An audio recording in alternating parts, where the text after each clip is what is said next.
네, 안녕하세요. 서울 아산병원 소아호흡기 알레르기 센터에서 소아호흡기 질환과 알레르기 질환을 치료하고 있는 유준호입니다. 아이들의 아토피 피부염 치료에 대해서 정말 많은 이야기들이 떠돌고 있죠. 스테로이드는 무조건 위험하다. 보습제만 잘 발라도 좋아지는 거 아닌지, 이게 맞는지 틀린지 헷갈리는 경우가 정말 많은데요. 오늘은 진료 현장에서 가장 자주 마주치는 오해들을 근거 중심으로 정리해 드리겠습니다.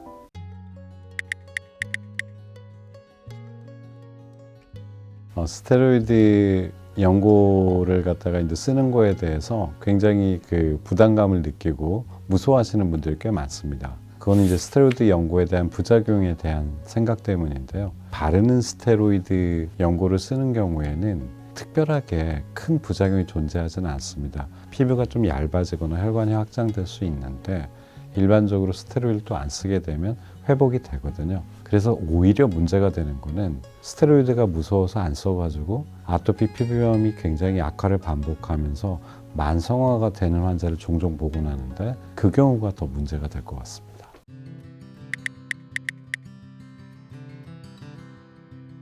얼굴하고 이제 눈 주위나 그런 데 스테로이드를 바르는 걸 굉장히 두려워하는 경향이 있습니다. 눈은 이제 들어가면 어떨까?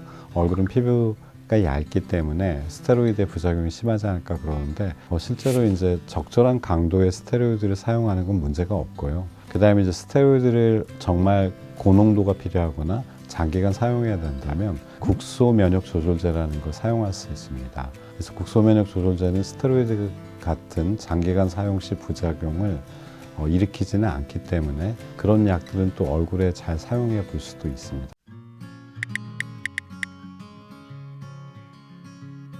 하루에 여러 번 바르는 게 더 잘 듣지는 않습니다. 왜냐하면 스테로이드라는 거는 바르는 횟수에 비례해서 효과가 있지는 않고 어느 시점이 지나면 부작용이 커지기 때문에 하루 한두 번이 적당하고요.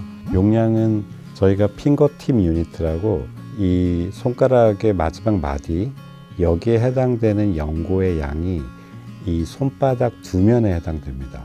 즉 그 연고가 손바닥 두 개를 커버할 수 있을 정도의 양이기 때문에 그거를 고려하셔가지고 바르시면 되겠습니다.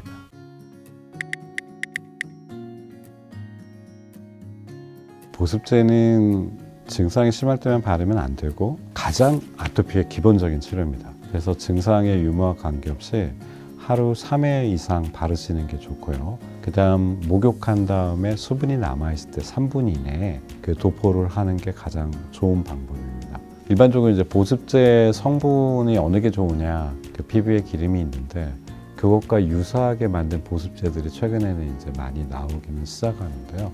근데 그보다 더 중요한 거는 꾸준하게 계속 바를 수 있는 보습제를 사용하는 게 더 중요합니다. 보습제를 아무리 좋은 제품이 있다고 해서 사서 가끔 바르는 것보다는 비용도 좀 적절하고 그런 거 선택한 다음에 장기적으로 계속 사용하는 게 더 중요한 부분입니다.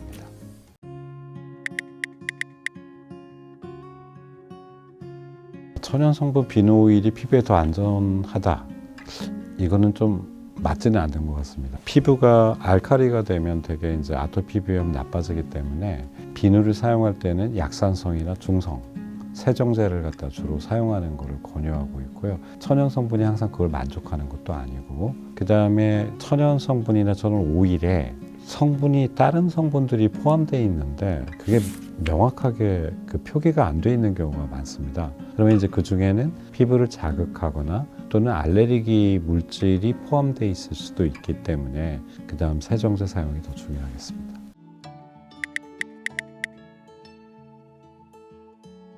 국소면역 조절제는 스테로이드에 비해서는 부작용이 없기 때문에 장기적으로 사용할 수는 있는데요. 국소면역 조절제 같은 경우에 초기에 좀 화끈거림 이런 게 있을 수 있습니다. 그래서 이제 초기에 화끈거리는 환자 같은 경우에는 스테로이드를 같이 병행할 수도 있고요. 그리고 일반적으로 초기에 화끈거림은 계속 사용하게 되면 없어지게 됩니다. 이제 좀 장기적으로 쓰는 사람은 야외에서 자외선 노출은 좀 피하시는 게 좋습니다.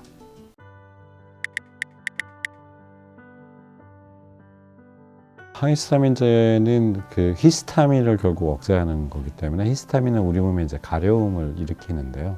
항히스타민제는 이제 1세대, 2세대가 있는데 가려움을 좀 완화시키는 건 1세대에 해당됩니다. 근데 이제 저희가 항히스타민제를 쓰는 경우는 가려움이 너무 심할 때 보조적으로 사용하게 되는 거고요. 실제 그 가려움의 원인이 염증에 의한 거기 때문에 염증을 조절하면 그 부분이 해결이 됩니다. 그렇기 때문에 염증을 조절하는 부분이 오히려 더 중요하다고 말할 수 있습니다.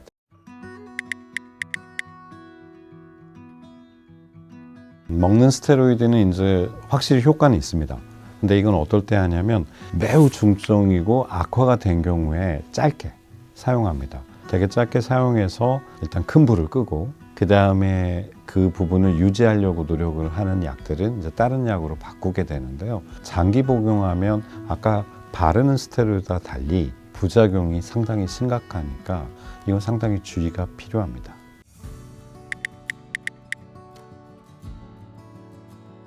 사이클로스포린은 이제 기존에 바르는 스테로이드라든지 이런 것들의 반응이 없을 때 중증 아토피 피부염을 사용해 볼 수 있는 약이고 면역을 조절해서 피부의 염증을 갖다 조절하게 됩니다. 근데 이 약의 좀 어려운 점은 이 약의 부작용이 그 혈압 상승이나 신기능을 갖다 떨어뜨리는 그런 부작용이 있기 때문에 혈압을 재고 이런 모니터를 하면서 부작용이 없는지를 잘 체크하면서 이 약을 조절해야 하고요. 그 다음에 이 약을 굉장히 장기간 사용하는 건 또 쉽지가 않습니다. 그런 좀 어려운 점이 있긴 하지만 현재로서 그 중증 아토피 피부염에서 이제 이 약을 갖다가 먼저 사용해 볼 수는 있겠습니다.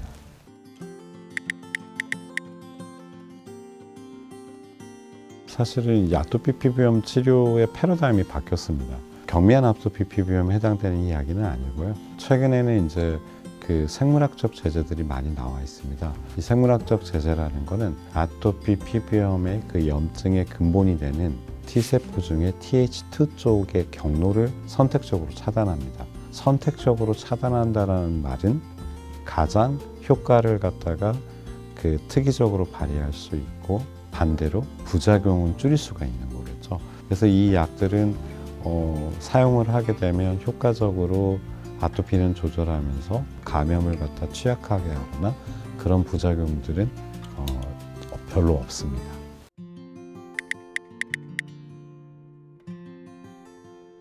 잭 억제제는 경구용이라 주사가 아니고 이 사용하는 게 좀 편합니다. 그래서 이제 그런 편리성이 존재하는 건 맞고요.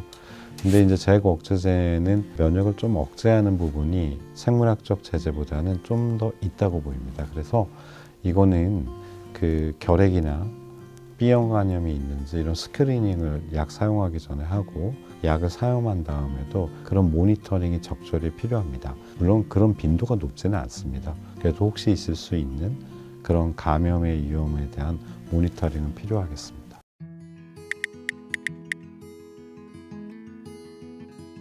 표적 치료제나 이런 지금 새롭게 나왔던 이런 생물학 제제, 잭 이니비터 같은 약들은 효과가 굉장히 좋은데 이것도 그 약을 쓰는 동안에만 아토피와 관련된 염증을 조절하기 때문에 약을 끊으면 그 분이 아토피 염증이 계속 다시 나타날 위험은 존재합니다. 그래서 이걸 쓴다고 해서 완전히 병이 없어지는 게 아니고 사용 중에 이제 조절이 되는 거고요. 근데 저희가 이제 아토피의 그 병리를 생각해 보면 염증이 있고 긁고 피부의 장벽이 무너지고 다시 또 가렵고 이런 악순환을 계속 가면서 피부가 만성화가 되는데 이 약들을 꽤 오래 사용하게 되면 그런 만성화된 피부들이 상당히 복원이 되거든요.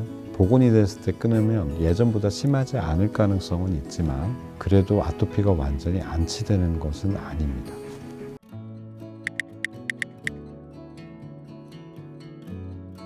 아이에게 약을 발라줄 때마다 혹시 이 약이 독하진 않을까? 그렇게 걱정하는 부모님들이 마음은 잘 알겠는데요. 중요한 거는 적절한 치료는 항상 필요하다는 거죠.